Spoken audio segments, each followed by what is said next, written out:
bíblico no Evangelho de Mateus, capítulo 6, versículos 12 ao versículo 15. Mateus, capítulo 6, versículos 12 ao versículo 15. Todos encontraram? Digam amém. Amém. Diz assim a palavra de Deus: perdoa-nos as nossas dívidas, assim como nós perdoamos aos nossos devedores, e não nos induzas à tentação, mas livra-nos do mal, porque teu é o reino, o poder e a glória para sempre. Porque se perdoardes aos homens as suas ofensas, também vosso Pai Celestial vos perdoará a vós. Se, porém, não perdoardes aos homens as suas ofensas, também vosso Pai não perdoará vossas ofensas. Tiago, capítulo 2, abra o texto em Tiago, capítulo 2, versículo 13.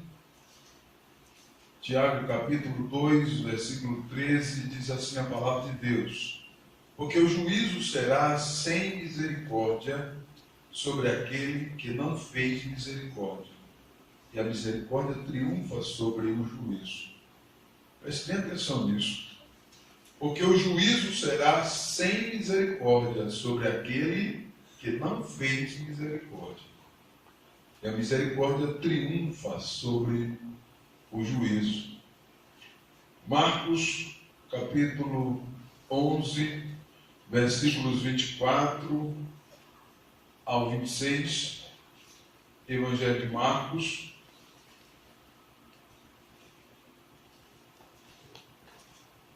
capítulo de número 11, versículos 24 ao 26. Diz assim a palavra de Deus: por isso vos digo que tudo o que pedirdes, orando, crede que o recebereis e tê-los-ei. E quando estiverdes orando, perdoai. E se tendes alguma coisa contra alguém, para que vosso Pai, que está nos céus, vos perdoe as vossas ofensas. Presta atenção. Versículo 24. Por isso vos digo que tudo o que pedirdes, orando, crede que o recebereis e tê-los-ei. E quando estiverdes orando, perdoai. Se tendes alguma coisa contra alguém, para que vosso Pai que está no céu vos perdoe as vossas ofensas. Mas se vós não perdoardes, também vosso Pai que está nos céus vos não perdoará as vossas ofensas. Amém? Amém. Querido Deus, em nome do Senhor Jesus, glorificamos ao Senhor por estarmos aqui. Pedimos, Pai, que a Tua graça, a Tua bondade alcance cada um de nós, para que possamos estar diante da Tua presença e sermos úteis para o Senhor. E o Teu reino possa, assim, ganhar através de nossas vidas, Pai. Nós adoramos, glorificamos ao Senhor em nome do Senhor Jesus. Glória a Deus. Poder sentar, queridos?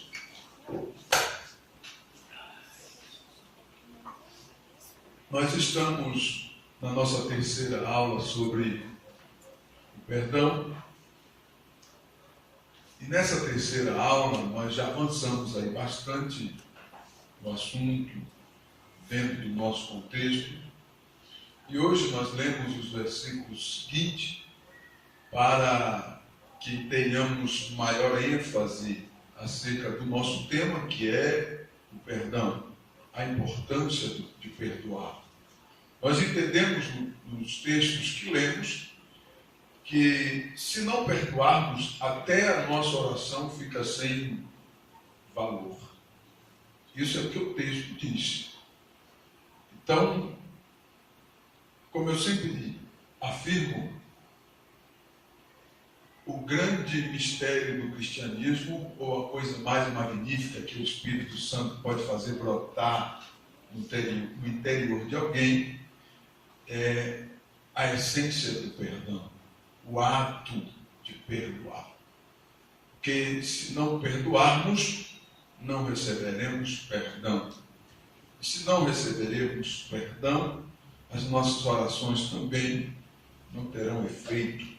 Diz os textos que nós acabamos de ler. Eu afirmo que o auge do caráter cristão é o perdão. Quando nós adquirimos essa postura de perdoar, nós alcançamos ou conseguimos alcançar o auge do caráter cristão.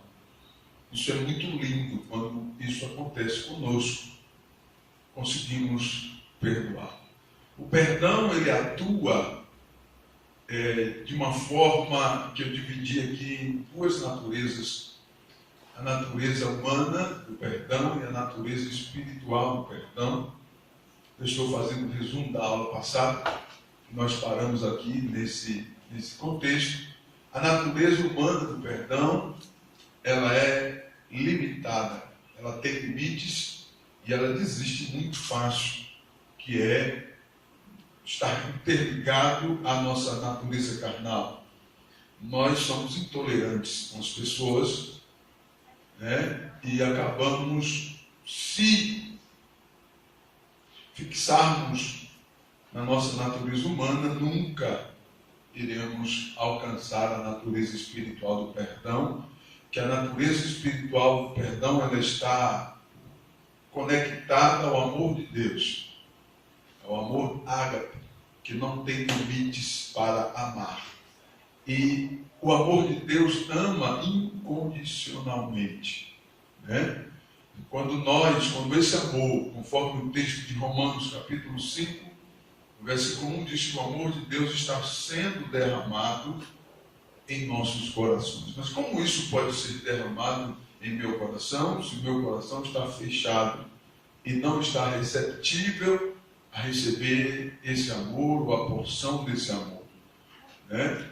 Então, o amor, a natureza espiritual do perdão está vinculado ao amor de Deus, ao amor ágape, o amor sem limite, né?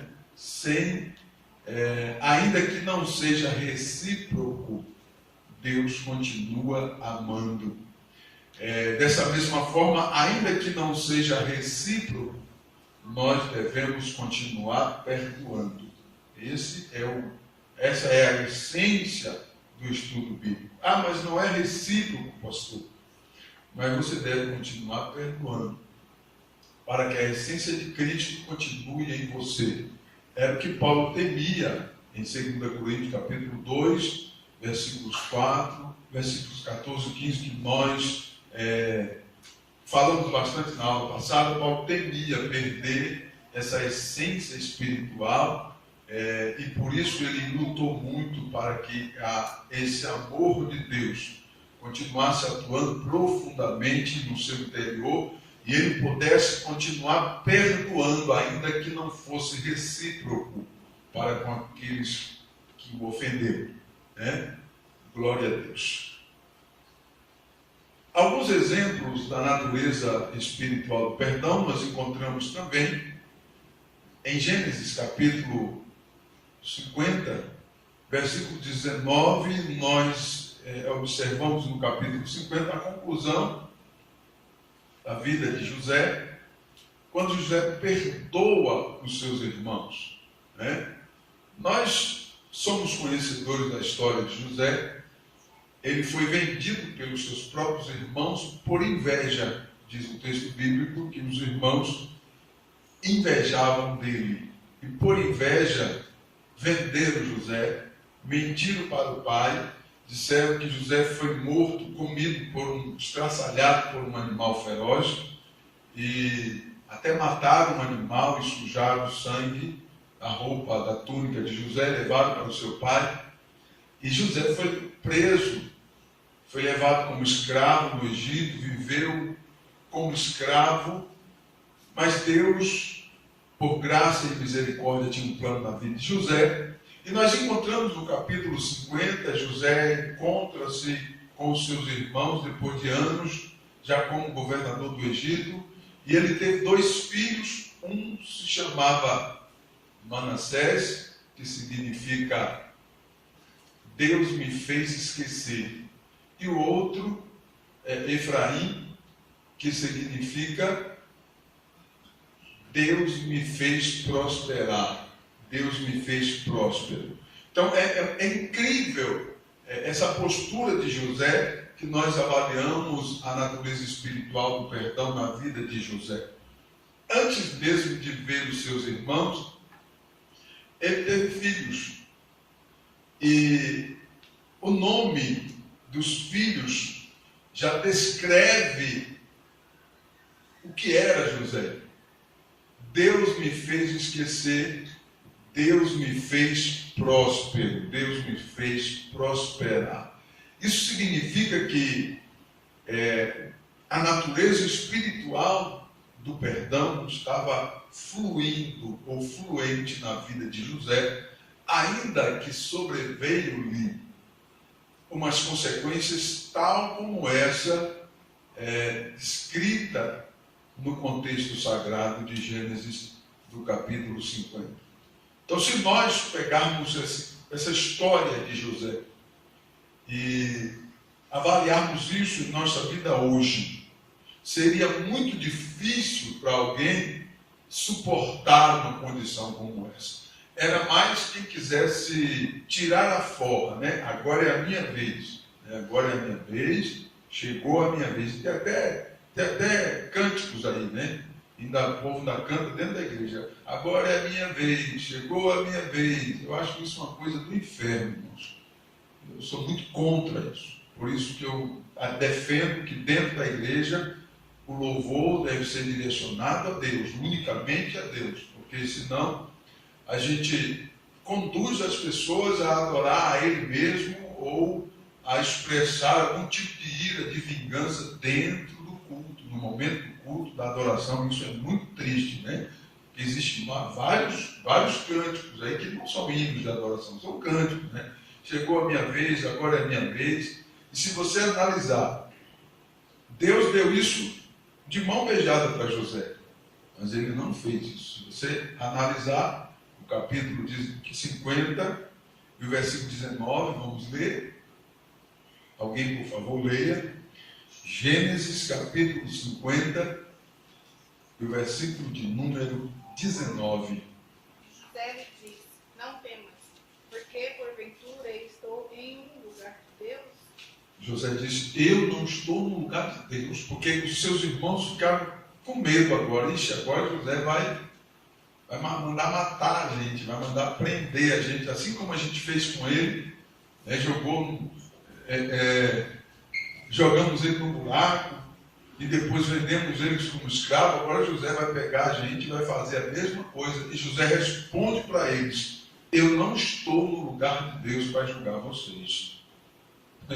Isso é lindo, irmãos. José tinha tudo para poder fazer, né? Agora chegou a minha vez. Ele tinha tudo para poder falar isso, mas a natureza espiritual do perdão fluía na vida de José. Então ele deixou Deus julgar aquilo, ele entregou na mão de Deus e continuou perdoando os seus irmãos de uma maneira incondicional, ainda que o amor dos seus irmãos nunca foi declarado para ele. Sempre José viveu num ambiente de rixa e de invejas. Você entende isso? José viveu num ambiente de rixa e de invejas. O tempo todo, os seus próprios irmãos o invejavam e odiavam ele, porque ele tinha uma postura diferente. A postura de José agradava a Deus, mas não agradava os seus próprios irmãos, né, os seus próprios familiares. Então, às vezes, na igreja nós encontramos situações semelhantes, né? Algumas pessoas que têm uma postura que agrada a Deus, mas desagrada a alguns, né? E aí visualizamos no contexto geral, eu falo, uma guerra, né? Não uma guerra espiritual, uma guerra entre pessoas, por falta de liberar o perdão, a natureza carnal humana do perdão brota, né? E as pessoas ficam num contexto de rincha, de inveja, e um querendo dar o troco para o outro.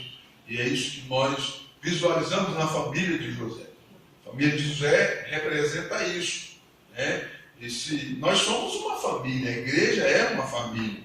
E a Bíblia, ela nos traz referência para a gente poder se autoavaliar, para que cada um de nós, cada um no seu quadradinho, façamos cada um aquilo que é a nossa justa medida, como nos ensina a palavra de Deus. Cada um de nós temos a nossa justa medida para poder aplicar na obra de Deus para nós mesmos.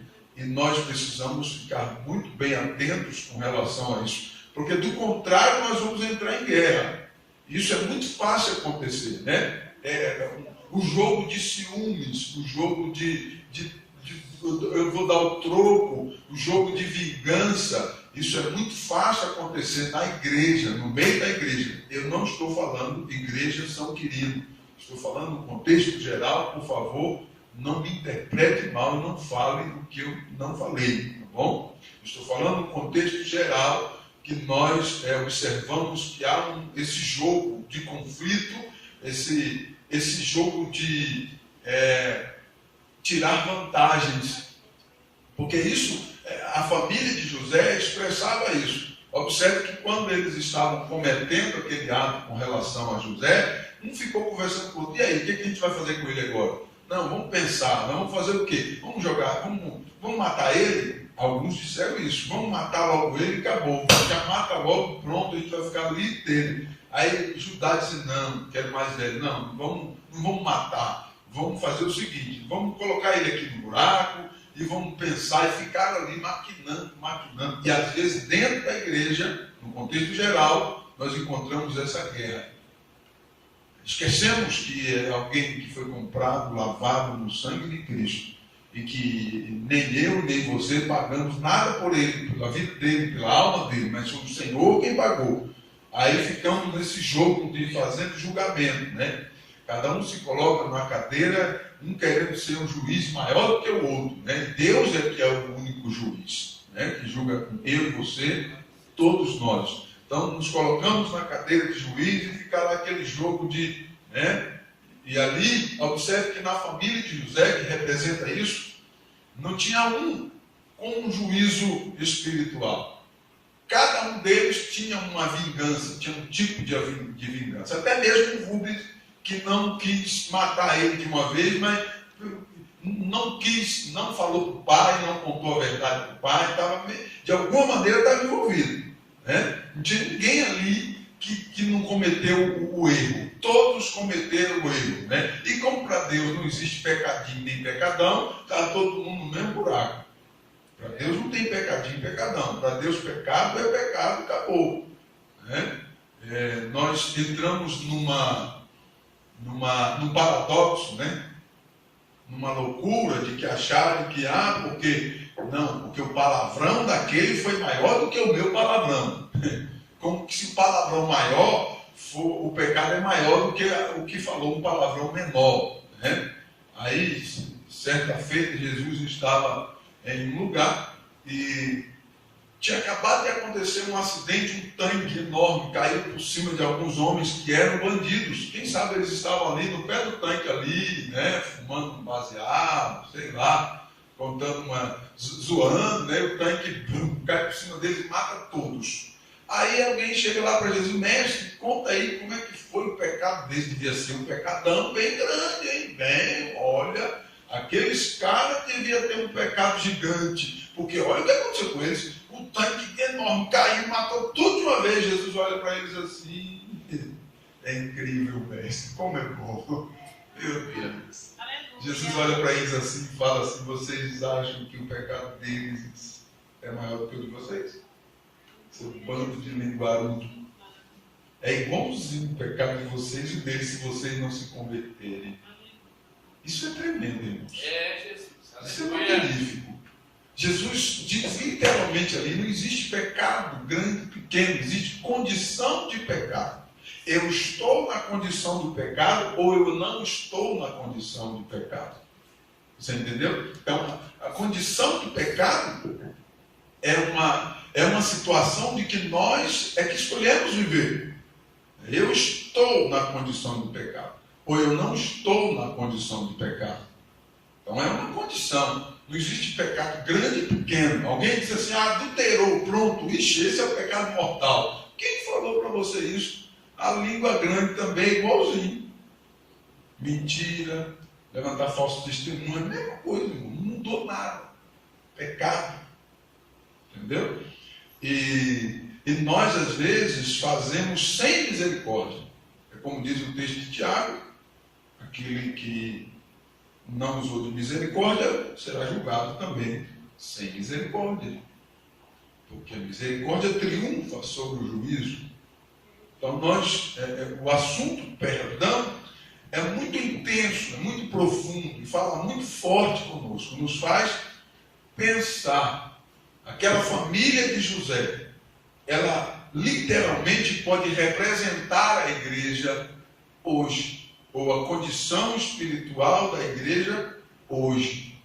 Se você analisar a igreja hoje, no contexto geral, você pode literalmente colocar a família de José e analisar, você vai ver e enxergar as mesmas coisas. A indiferença, a intriga, a falta de valorizar aquele que foi comprado pelo sangue de Cristo e a vontade de matar, de vingança e de inveja.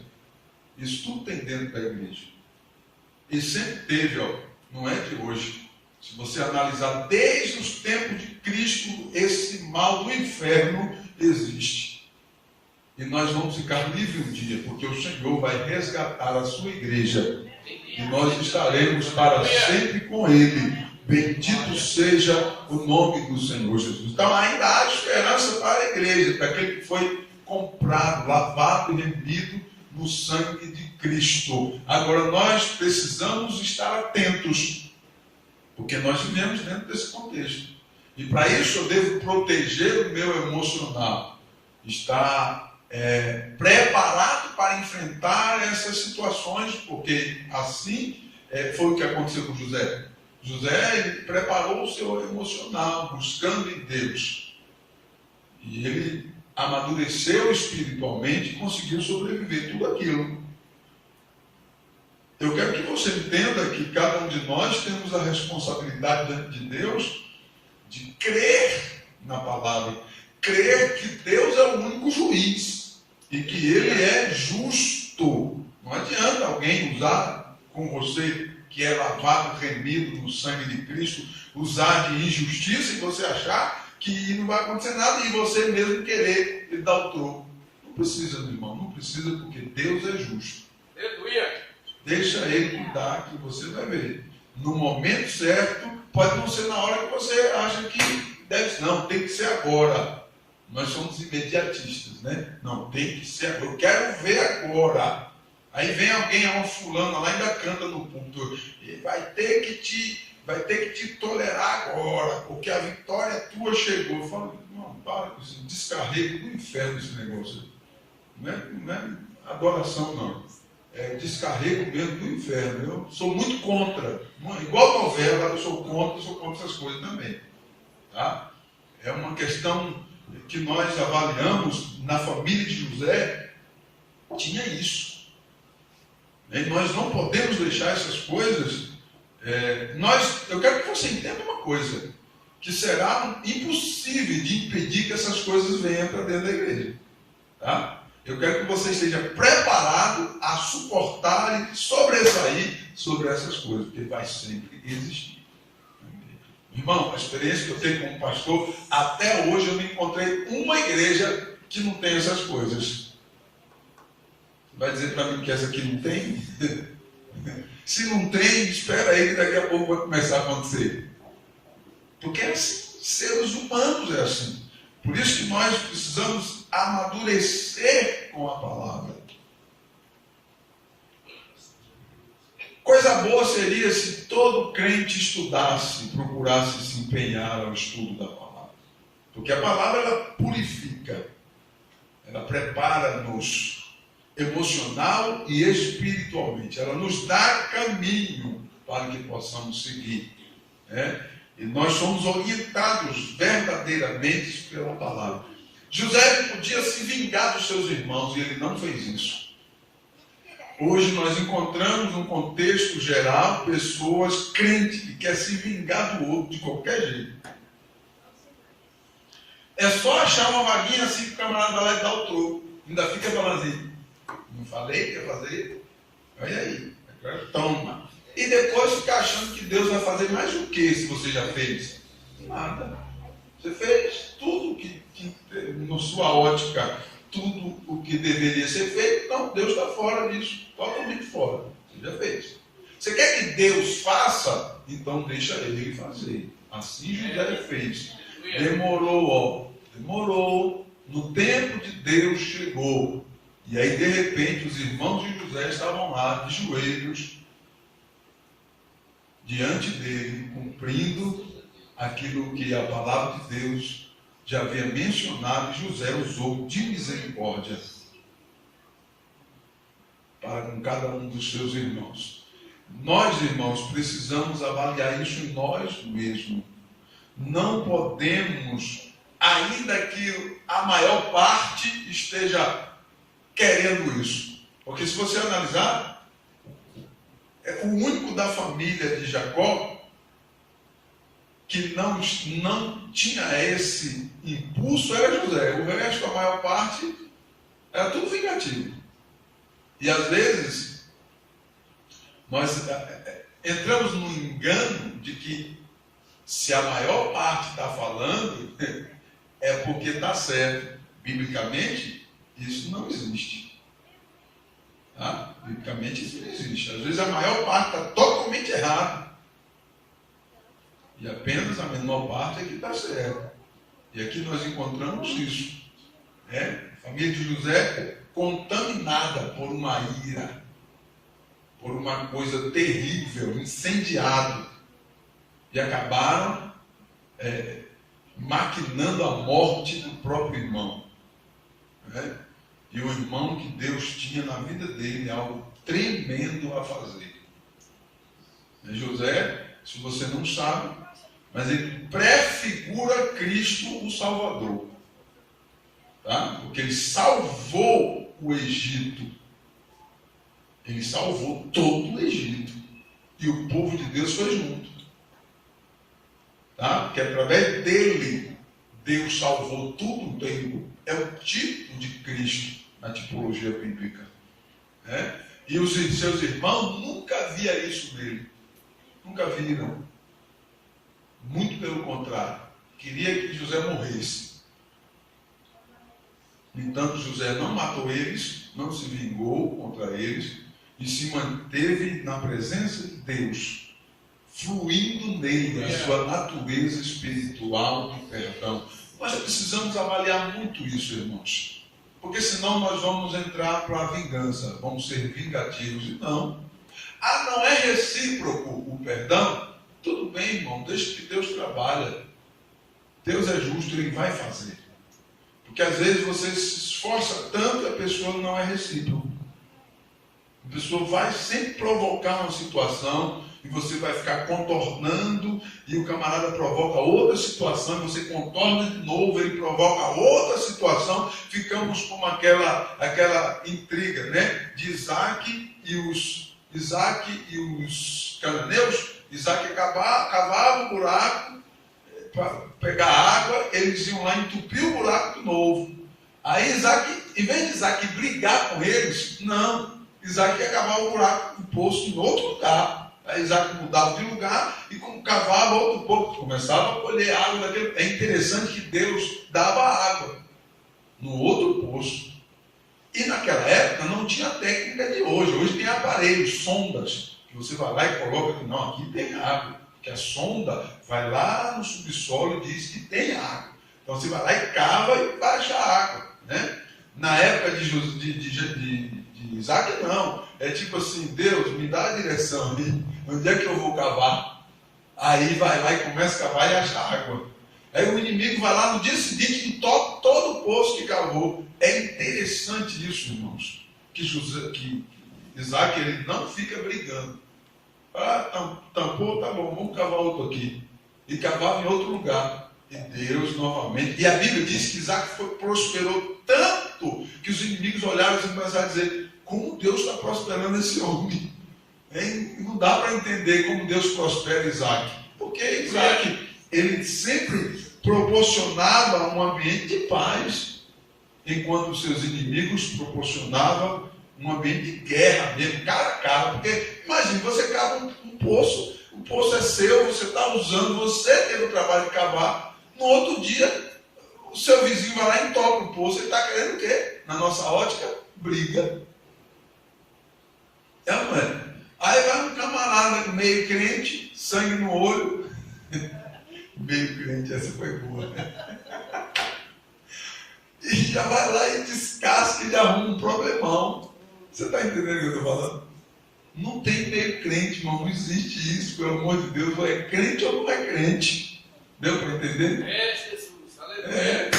O arrebatamento vai ser para o salvo. Aquele salvo, lavado, remido no sangue de Cristo. Aquele que pode ter o privilégio de poder dobrar o joelho, com o seu coração limpo, pedir a Deus e Deus operar. Maravilha. Você entende isso? Glória a Deus. Me ajude ali, amor. Então nós encontramos a grande questão aqui, fazendo referência à família de José, é evitar os conflitos. Porque quanto mais nós evitamos os conflitos, maior serão as possibilidades da natureza espiritual do perdão fluir em nossa vida. Isso é muito difícil, tá? Não é fácil isso, mas é a vontade de Deus que façamos. Os textos que nós lemos dizem que se nós não perdoarmos, você vai dobrar o seu joelho e a sua oração vai ficar ali. É isso ou não é o que o texto diz? É. Agora imagine quantas pessoas que não estão vivendo na igreja e dobram o joelho e a oração dele fica debaixo do joelho dele. Porque não perdoa.